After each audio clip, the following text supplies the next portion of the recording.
Check the mic and make sure it sound right, boys. What's up? What's down? What is going on around? I'm Paulo Leasing, founder of StartupInTaiwan.com. This show is to answer your questions about starting in Taiwan, either for business, school, or just hanging around. So leave your questions in the comment section below. Our guest for today is Mr. Jake Morrison from the US, who has been in Taiwan for almost 3 decades as a chief technology officer, holding various positions in big companies here in Taiwan. And now he's also running his own startup. Welcome to the show, Jake. Hi, great to be here. So first question, why Taiwan? Well, so I had studied aerospace engineering in university, and I'd also studied a bit of Chinese. And so when I graduated, I came to Taiwan to study Chinese and sort of have some adventure in my, this is one of those points in your life where you can just fly around halfway around the world. So I did. Wait, did you just say aerospace engineering and Chinese? It looks two opposite subjects. So it's very interesting. So why Taiwan though? Well, so I guess my father's influence. My father was a professor, and he always, said you should learn languages. And he had actually been teaching in Taiwan in 1983 and 84. He was a guest lecturer at Taida. And so I came over for the summer then in 84. And then, so I was like, that's what made me learn Chinese. And then, so I knew where Taiwan was. I didn't just choose a random spot on the map. I've seen people who did that, but so I came out at that point. All right. So could you tell us a little bit more about the startups that you put up in Taiwan, as well as the companies that you work for also here in Taiwan? Sure. So I guess I first started studying Chinese, and then I needed to get a job. So I got a job with AdTech, which is a large Taiwanese manufacturer. Yes. And then after that, I studied, intensive classes for a couple of years, and then I sort of was done or tired of it, after 3 or 4 years. And then I worked for British Telecom doing big systems integrations in Asia region. And then I worked for a couple of startups doing things like logistics and supply chain and voice over IP, and then I started a consulting company, which turned into a startup building voice over IP systems for, turnkey telephone systems for cable television operators who want to become telephone companies. And then I eventually, about 17 years ago, I started my company Kojini, which is a product development consulting agency. So we help people sort of start from a clean sheet of paper, define what their product is, and then help them to build it. Wow. Yeah, the reason why I wanted to ask you about your background is I think you best fit, the topic for today. It's all about improving the lives of foreigners here in Taiwan, specifically for those who wanted to start their own companies. So I guess I should throw the first question.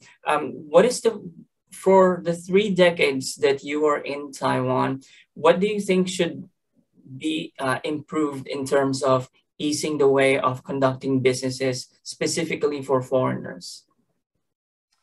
Well, the way that I think of it is, coming from our product development kind of process, we do a user-focused development process. So we try and identify user personas, which are people who are, try to be very specific about the types of users, and then try and get in their head and figure out what their goals and motivations are and how we can make them successful.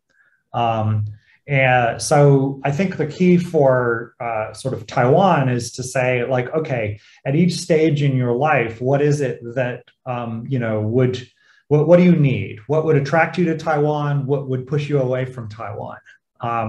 I think, in my own work, that has been a really valuable way of identifying how to build products. You don't just have a list of features. People are not necessarily rational about what they're doing. It's not about dollars and cents. It's about, being able to, as an entrepreneur, it's like, oh, I don't just want an accounting system. I want to be able to see my son play baseball instead of doing accounting, Right. And if you can tie into those real motivations for people, then you end up building the product that they need as opposed to something that's, something different. And I think there's been a lot of kind of weird things in Taiwan that theoretically attract foreigners, but in fact don't really work for various reasons. And if you kind of think of it from kind of life phases perspective, you get a different result, or you identify what the problems are. So like in my case, it was like, okay, I just graduated from university and I want some adventure. I can come to Taiwan. Can I get a work permit? Because it has a 2-year requirement for work experience.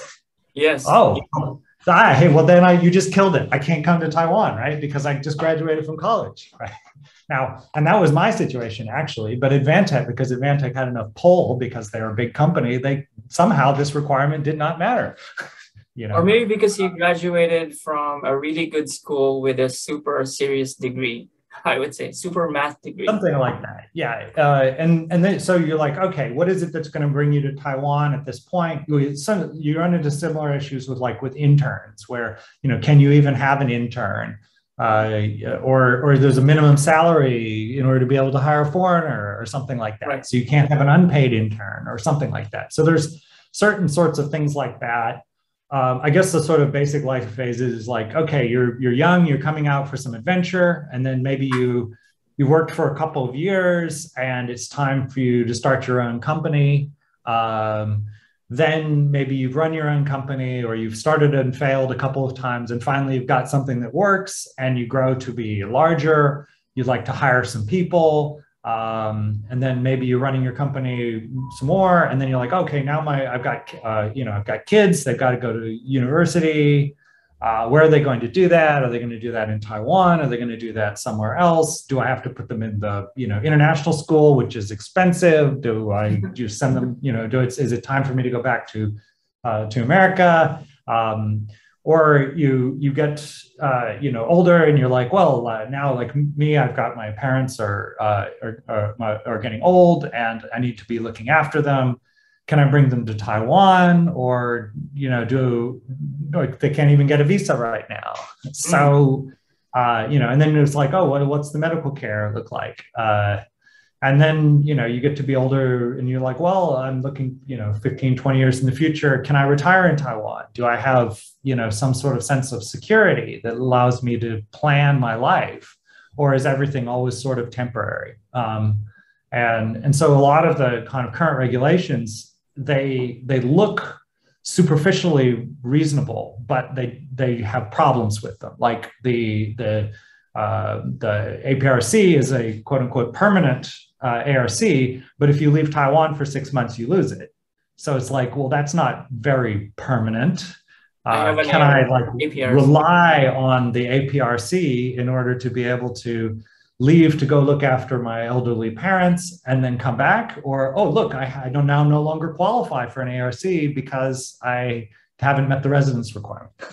I think from what I've read, you can actually leave the country for more than 6 months, but you will need to tell the immigration office that you are doing it so that they would actually note it in their system that you are either going to improve yourself as a talent, especially if you want to study abroad. You will also need to tell them that this is the purpose, that you have an intention to bring it back to Taiwan. Well, the problem with this is that it's not certain, right? I can apply and then I can get rejected. So like, to give an example, my father, he was a professor in Taiwan and he taught for 14 years. And then his university, because of the declining birth rate, they didn't have enough students, so they would reduce the number of teachers. And he tried to apply for the APRC when it first came out and was rejected because one of the years out of the last 7 years, he had done a research trip to Europe and he didn't meet the 270-day a year requirement for residence. Oh, So he no. was rejected. Um, and then he had, in Taiwan, they have a regulation that if you're going to get a pension as a professor, you have to you have to be a kind of professional professor. You can't just be like, oh, I taught in a university for a couple of years. You have to do it for 15 years. And so because he'd done 14 years, he didn't get a pension. No. And so he's okay. And he doesn't have a work permit, so he can't stay in Taiwan, and he's gone now. He had to move to Thailand. I've seen so much crap in my time here that I don't believe that if you just say, oh yes, you just tell the government that you're going to be in America for a longer period, and then they will just approve it, and then you can come back. But I've seen things go horribly wrong, that just utterly screw up people's lives because of some sort of relatively arbitrary sort of thing like that. Whereas they could just say, oh, you've got a permanent residence certificate. It's permanent. It's like really permanent. Like you can actually live here, and you could retire here. It's permanent. And so this comes to like what I was talking about before with these sort of like, what are the psychological aspects of your user personas? It's like a lot of people, they just want security. They, Correct. They don't see this as being a temporary thing. They want it to be something that they can build their career on. And then you run into some sort of weird thing and all of a sudden you can't. And so I feel like that is almost the number one thing that the government needs to do. And if it comes to like making somebody a citizen, that's a very like deeply problematic issue for, I think, a lot of Taiwanese people. They just don't, they can't, America is a country of immigrants. We just like expect everybody to just come, versus Taiwan or the Chinese, where they're just like, could anybody who's not Han Chinese actually be Chinese? They can't wrap their minds about it. But, they need to think about this sort of thing. I like your overall approach of looking at this from the whole life cycle of, inviting someone to come into Taiwan and really have all the support for him to actually stay in Taiwan and live in Taiwan, as opposed to someone who's just transitioning, maybe needs an experience outside, let's say the US or Europe, that they could bring back to the US. But apart from that, even the daily struggles of whoever is living here, either to transition or to start a company and live here permanently, there's still some things that need to be improved on. And you mentioned earlier, the banking system. It's always been, for every guest that we put up here, I think there's a 99% chance that this person will always claim that this is the concern. Do you also see anything around? I see that there's a lot of weird friction aspects associated with banking. For me, my Chinese is fine. Chinese is not the issue. I can go to the bank and talk Chinese with them. I can read the documents, but there's still various sorts of problems associated with it. Like, I can't get a bank loan. And so like doing business with companies like HTC and Acer, occasionally they just decide, oh, we're having a cash flow problem, so we're just not going to pay our vendors. And so you all of a sudden, everything's going great with them as a customer. You're doing a lot of work, but they're just not paying their invoices. And so you need some sort of working capital loan that will allow you to keep paying your salaries until your customers pay you. And as a foreigner, I can't get that from a bank in Taiwan. They just won't do it. And superficially, that's sort of rational. If I was a Taiwanese person and I go to the bank and I want a bunch of money, they're going to be like, well, who do you know? Who's going to be your guarantor, right? But as a foreigner, you don't have any guarantors. You don't have any relationships with anybody, and it makes it really difficult. I think a more sort of subtle aspect of this is that it is incredibly difficult to like have a company in Taiwan when you don't live in Taiwan.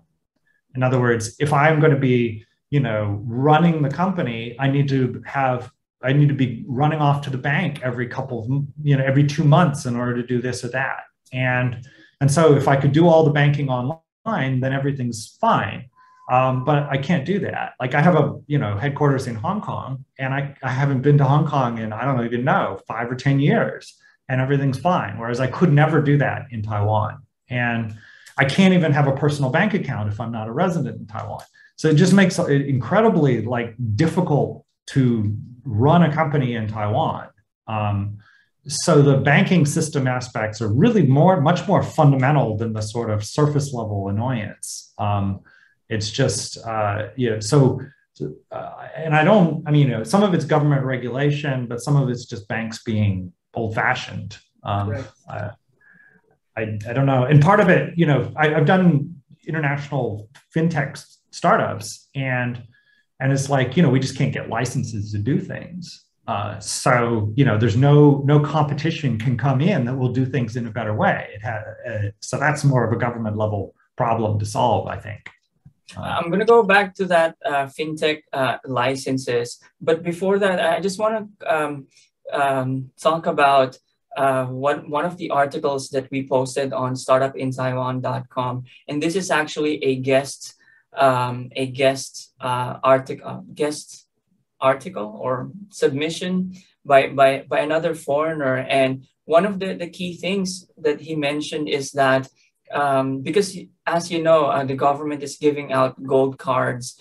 And one of the benefits of having a gold card is actually being able to borrow from banks without the need of a Taiwanese guarantor. And what the author was claiming was that this kind of thing should also be given to foreigners in general who has valid ARCs and even APRCs, who has been in Taiwan for quite a long time.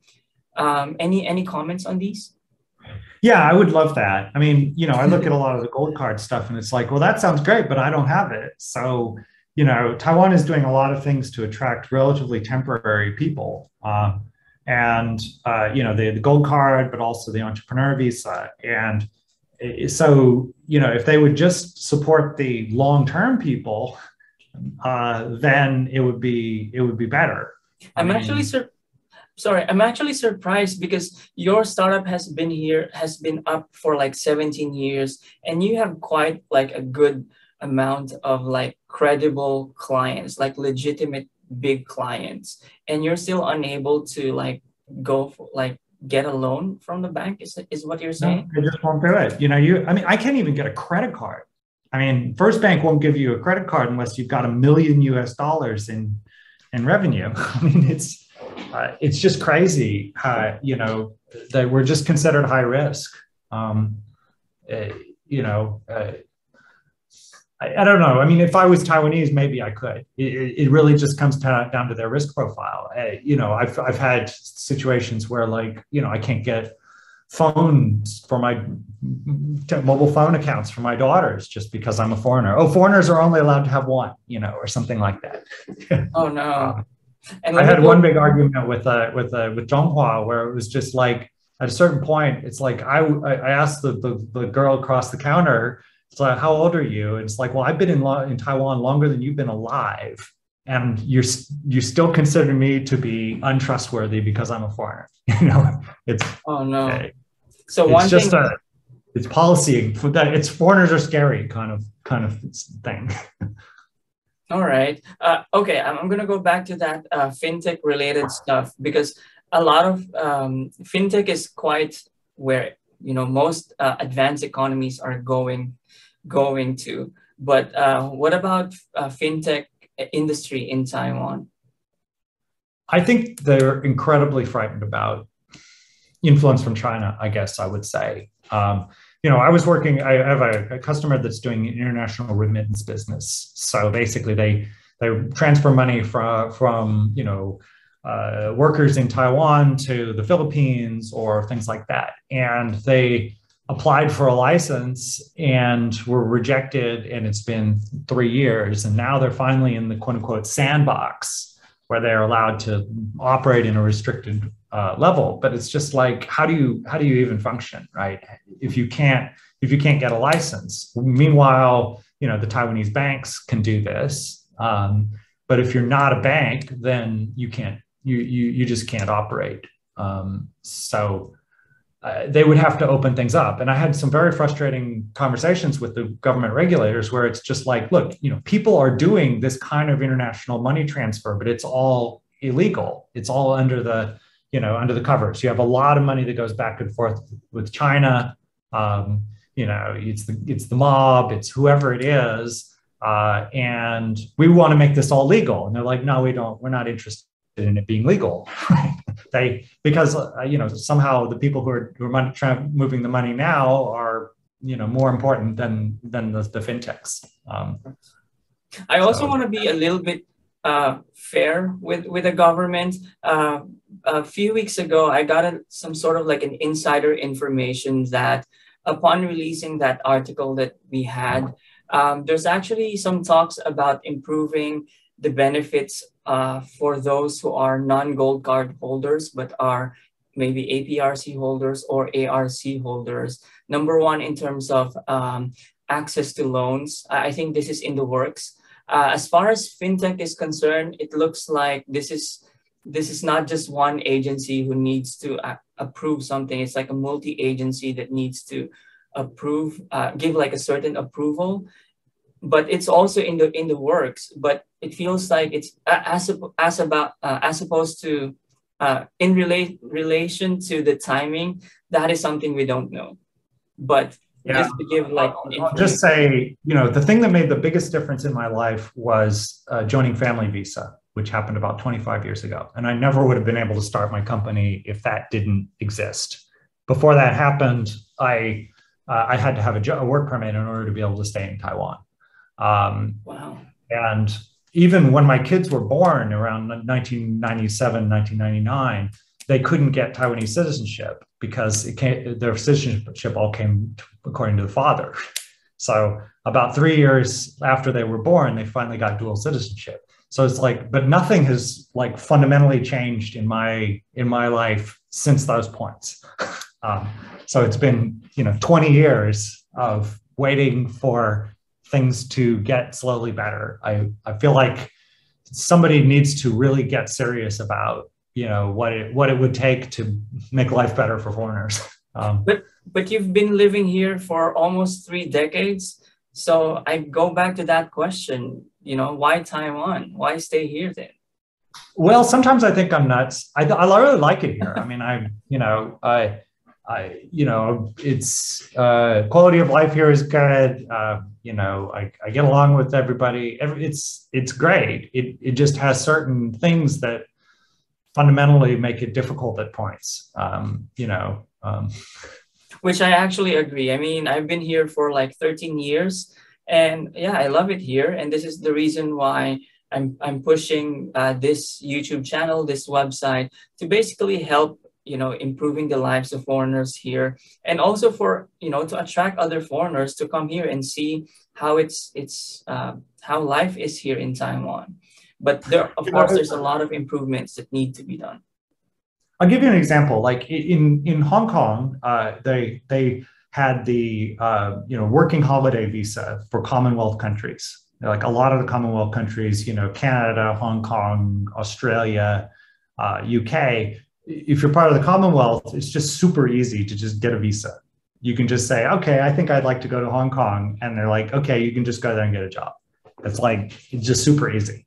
Whereas in Taiwan, it's all like, I don't know what, they're just very suspicious. Why would we do this? Who is this person? Somebody described it this way, that like Taiwan is like a Chinese mother. So like, I want to marry somebody who's going to love me. And she's like, yes, but must also be doctor. It's like, you just have to be, of a higher level in order to be able to qualify, right? Correct. All right. So, yeah, I guess. Okay. Let me put this this discussion into a little bit more lighter spin. But before that, what are your plans for your company? Is there anything that our show could actually do to help you? Well, I don't know. We can always use more customers, I suppose. We're a consulting company and we help people build products. So, always happy to talk with entrepreneurs and see how we could help. Our normal model is that we work with business people who come to us with an opportunity, and we try and define exactly what that specific product is. We help them to build it. We help them to raise money. We help them to, basically get launched. And then, some of our customers have been with us for 15 years. Other ones, it's a short-term project, but we like to be a good technical partner for people. You mentioned something that is another pain point of many foreigners, which is raise money. So how do you help companies raise money? Is it money here in Taiwan or money abroad? It is, I'll say, generally money abroad. That's the best money. I've worked in the startup scene in Taiwan for a long time. The Taiwan VCs are not really very good.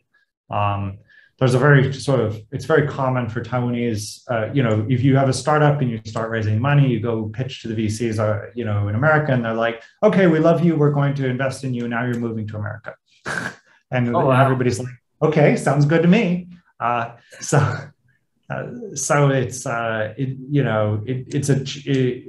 money here is not particularly attractive, and there's other weird things like what is it?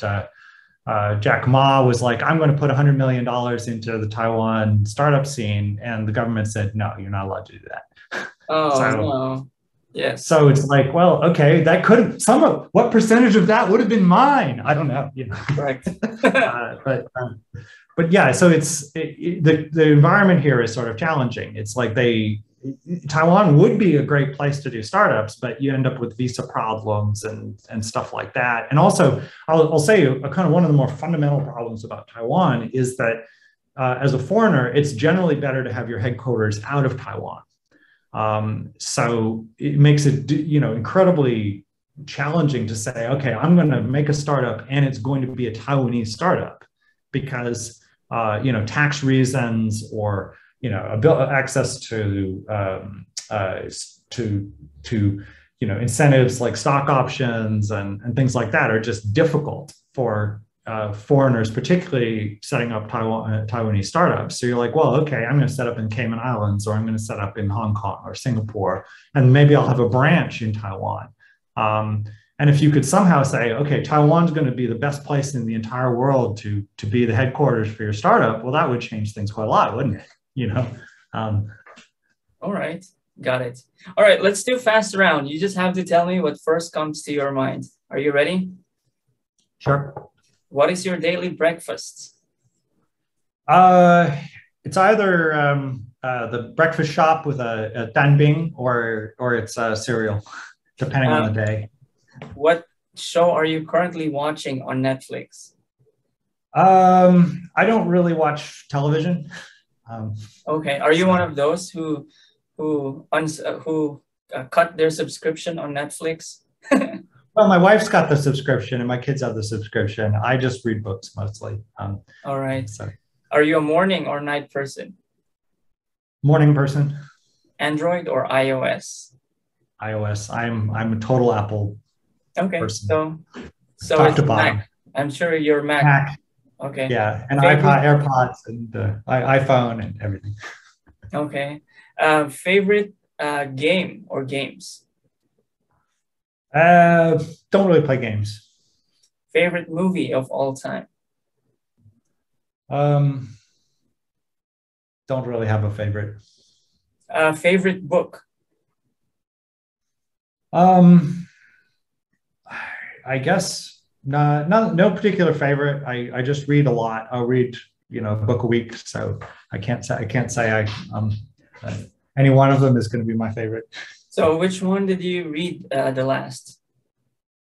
I guess it was probably some junk, urban fantasy or something like that. I read books to relax more than that, and I read technical books because I have to.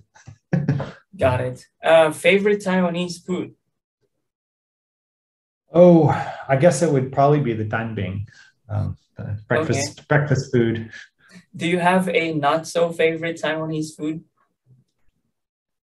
Some of the scary stuff in the night market that my wife eats, the mystery meat or something like that. I actually like the stinky tofu, but What's a mystery? Some of it I'm just like, what? Sorry.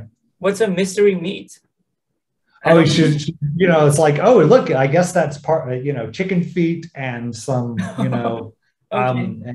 and some whatever the tihuike, the sort of blood pancake. That's I'm not up for that. Well, we have Blood and rice on a stick. No, I'm too. That's too scary for me. We have chicken feet in the Philippines, and we call it Adidas. From basically the brand, the shoe brand. And also because, the shape is actually, the old Adidas logo is actually like that. So that's the reason why we call it. But yeah, we have it. Anyway, that's the last question of our show, Jake. So thank you for joining us. And for our audience, we hope that you could actually subscribe to our channel. And if you haven't done yet, have a good day, Jake. Have a good day, everyone. Yes. Okay. Thanks for having me. Thank you. Check the mic and make sure it sound right, boys.